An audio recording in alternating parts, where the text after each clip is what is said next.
In today's video, I'm going to teach you how to set up a Getresponse Autoresponder.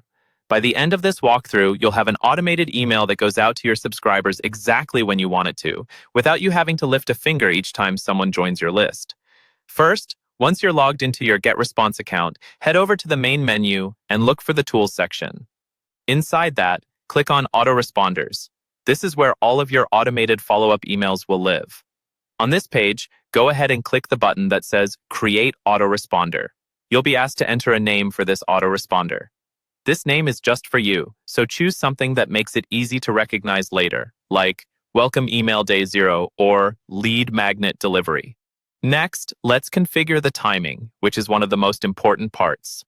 Under Autoresponder settings, you'll see an option to choose the linked list.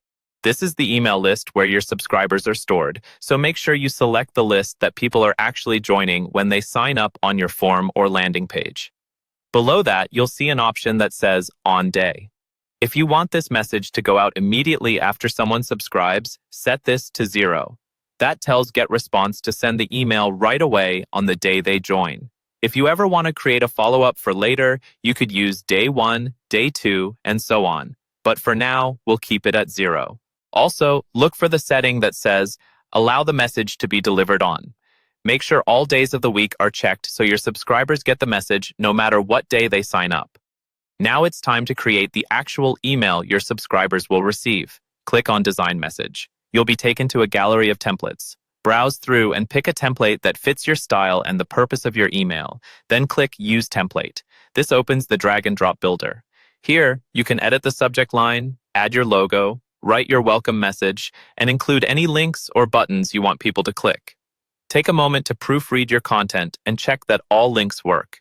When you're happy with how everything looks, click Next. Finally, you'll see a summary page. Take a moment to review your settings, the list, the timing, and the email content. If everything looks good, scroll down and click Save and Publish. Your autoresponder is now live, and every new subscriber on that list will automatically receive your email exactly when you've scheduled it.